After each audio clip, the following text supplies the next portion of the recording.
Forget everything you think you know about the Premier League's Big Six. What if I told you a team like Bournemouth is secretly building a strategy so potent that they could actually challenge for a top spot? Today, we're diving deep into the surprising tactical shifts and clever player acquisitions that could make them the ultimate dark horse. Bournemouth boss Andoni Iraola has completely redefined the club's identity. Instead of sitting back and defending, his cherries swarm opponents with high-tempo, high-intensity tactics. Every player is expected to press aggressively, man-to-man all over the pitch, whether they're facing the title contenders or the relegation battlers. The result? 11 men attacking and counter-pressing in packs, hunting for turnovers. As Premier League analysis notes, Bournemouth adopt high-tempo, high-risk tactics with equal enthusiasm against teams at the top or bottom of the table. In short, they hound their opponents with ferocious intent, from front to back, making Bournemouth the most awkward Premier League side to face. Before we dive deeper, make sure to hit the like button and subscribe to the channel. Your support genuinely helps this project grow, and I can't thank you enough for it. Drop your thoughts in the comments as well. I'll be going through them and replying where I can. Iraola's approach has transformed Bournemouth. He preaches relentless pressing and pace, and the players are buying in. This shows in every stat. Bournemouth are now the most successful ball winners in the league in every part of the pitch. In fact, no team in the league covers more ground per match, 112.2 kilometers on average, ranked first. And they force more shot-ending high turnovers than anyone. Gone are the days under Gary O'Neill of playing safe and deep. Iraola brought Bournemouth higher up the pitch in possession. Under O'Neill, their average pass stat was the second lowest in the division, but now it's fifth highest. In plainer terms, they are playing higher, pressing harder, and running farther than ever before. To begin with, relentless pressing. Iraola's team leads the league in high-value turnovers. This season, Bournemouth ranks second in high turnovers and first in shot-ending turnovers. Every part of the pitch is pinched. Their midfielders and even center backs regularly pounce high up. Coach Iraola admits they sometimes have to send Lewis Cook or even Marco Senesi into the opponent's box to keep the press compact. As Senesi himself explained, Iraola gave us information about the teams we would play, how to press them. We go and try to play every game the same way. From there, we've managed to win matches. In other words, pressing is built into every Bournemouth match plan. Then comes attacking overhaul. This isn't just defense, it's a launch pad. The moment Bournemouth wins the ball back, they move quickly. Optometrics even rate Bournemouth's attacks as the fastest in the league, deliberately targeting transitions. It shows. Through 22 games, they've mustered 359 total shots, fourth most in PL left, and 246 shots in the box, also fourth, already exceeding their entire tally from before Iraola's era. Their expected goals, XG 43.34, are third best in the league. Put bluntly, they are unleashing more shots and chances than ever. Only their finishing lags the data, suggesting even more goals to come.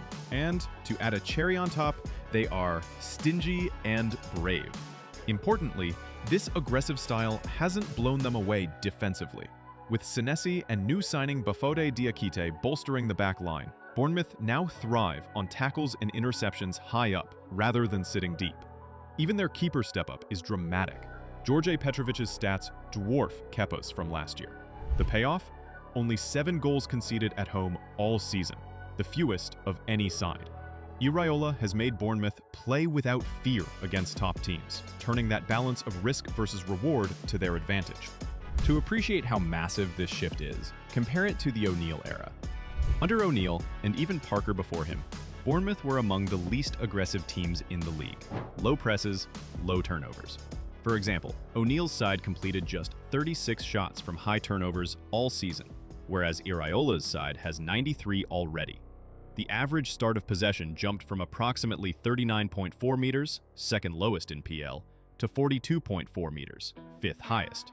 In numbers, Bournemouth now ranks first in the league for transitions reaching the box and transition chances, whereas pre-Iraola, they were buried mid-table or lower. Press metrics skyrocketed.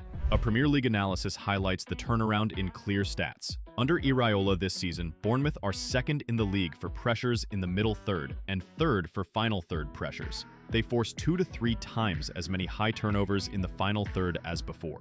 Their PPDA, passes per defensive action, is down in the 10s, third lowest in PL, meaning very aggressive.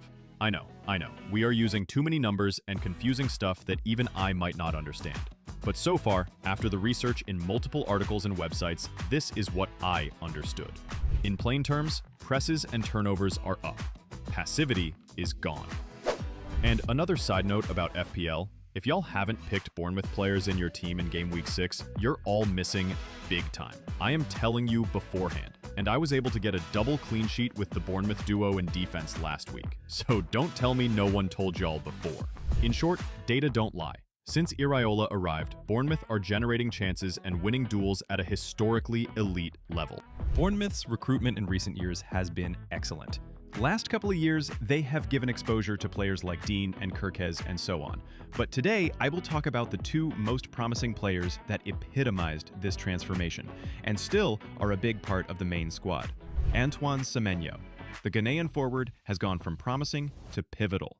Under Iraola, he's become a frantic workhorse and goal threat. Statistically, his average impact rating rocketed from 32.58 to 50.26, making him the face of Iraola's high-octane attack. He's scored 6 goals and set up 3 more, constantly harrying defenders. No other PL player attempts more shots immediately after carrying the ball. In the Anfield match, even after a fan incident, he stayed calm, continued playing, and scored 2 brilliant goals, which Iraola hailed as proof of Semenyo's mentality. In short, Semenyo now presses first, then strikes. Exactly Iraola's philosophy. Marcos Senesi, the commanding center-back signed from Feyenoord, has been just as crucial. Diakite and Zabarnyi and new keeper Petrovic also help, but Senesi is the spine. His defensive work rate and ball playing are off the charts. In fact, Senesi's defensive metrics surpass any Bournemouth defender from last season. And he's bought into the system. Senesi explains that Iraola gave us information, how to press teams, and made the high press tactics very clear. The result? Even senior players like Senesi and Justin Kluivert, Marcus Tavernier now volunteer tirelessly in midfield and attack phases to keep the press compact. When facing topsides, sometimes we have to get used to seeing Lewis Cook in the opposition box. Even Senesi follows in to the edge of the box, Iraola says. It's a deliberate risk they take. That trust and shared effort mean Bournemouth defends the middle as well as attacks it. Players like Senesi, here in action, and Antoine Semenyo have thrived under Iraola's system. Press-first forwards and ball-playing defenders have made Bournemouth both tougher and more dangerous. Each key signing or breakthrough has unlocked another gear. Midfielder Tyler Adams, forward Kluivert, and others all buy in. The combined impact is that Bournemouth performs more actions at a higher quality across the pitch. It's no coincidence that since Iraola took over, Bournemouth have earned 78 points from 49 games, 10 more than Man United, and 14 more than Spurs in the same span. All this isn't just theory, it's proven on the pitch. If we look back to the last couple of seasons and onwards, Bournemouth have already dispatched Big Six opponents. They've beaten Arsenal, Manchester City, and Tottenham at home, and also overcame Man United and shocked Liverpool twice, the league and in the League Cup.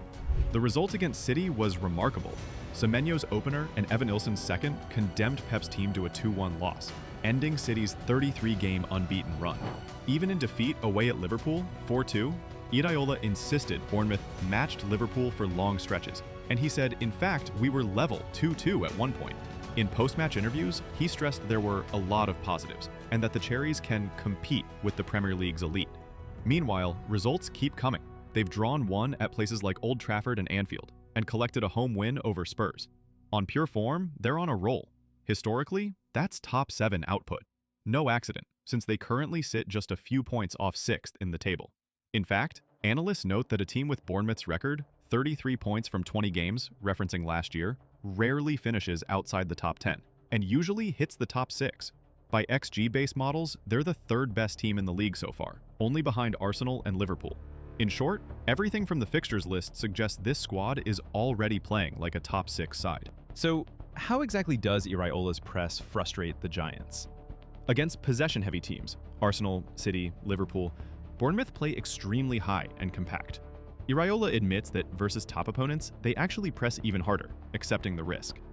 In practice, that means even Senesi or Cook pushes up into the opposition half to cut passing lanes. The ploy is to make the big teams so uncomfortable that you can maneuver them into losing the ball, as Iraola puts it. When Liverpool tried to build out from the back, Bournemouth got numbers up, and it worked. They forced 2 errors and took a 2-2 lead in that game. It also showed in tracking runs. The City's relentless movement was largely neutralized because 10 Bournemouth players swarmed at the ball. In attack, the high press turns into lightning counters. As soon as the ball is won, Bournemouth strike quickly. Iraola himself says the first thing we try to do is play to the number 9, because that is usually the moment when the opponent is less well positioned. This direct, vertical approach, as Opta calls it, pays off. Many of their goals come from rapid transitions, and no team has more fast breaks, 2, or more goals, especially away, than Bournemouth this year. Only Liverpool exceeds them on the road. The result? When City or Arsenal have the ball, they know it won't be easy. And when Bournemouth get it, they hurt. It's a killer combo that any top team must respect. To sum it up, these are the key takeaways from this video. Pressing firepower. Bournemouth forces mistakes at the highest rate in the league. Their forwards, midfielders, and even defenders all pounce, turning defense into instant attack. Offensive surge. Shot volume is way up. They rank 4th in total shots and 3rd in XG, meaning chances are plentiful, even if finishing still needs to catch up. Statistical leap from last season. Under O'Neill, Bournemouth were near the bottom in high turnovers and pass start distance. Now, they're top 4 in both areas. Players stepping up. Breakout stars, Semenyo, Evanilson, Tavernier, and incoming signings, Senesi, Diakite, Petrovic, are delivering. Semenyo's impact has exploded under Iraola. Senesi's leadership has transformed the back line. Big game results. They've already beaten every Big 6 side. Man U, Arsenal, City, Spurs, Liverpool. In games they actually won. Momentum is swinging in their favor. Taken together, this all adds up to a real push. As one analyst puts it, Bournemouth are pushing for their highest ever finish. They have the style, the stats, and the belief. The cherry picker's dream season is not in the realm of fantasy anymore. It's unfolding in real time. So forget the old cliches. Bournemouth are not just fighting relegation or punching above their weight. With Iraola's plan clicking and key players in career form, the Cherries have the toolkit to crack the top 6. It's a long season and every point is precious, but one thing's for sure, nobody can afford to sleep on Bournemouth this year. That's all for today's breakdown, but the Bournemouth story is far from over. If you enjoyed this deep dive, don't just leave it here. Subscribe to No Ball IQ for more passionate football analysis every single week. We're building a community of fans who want more than the usual surface level takes, and your support makes it possible. Drop your thoughts in the comments, share the video with a fellow football fan, and join us on this journey. This is No Ball IQ. I'll see you in the next one.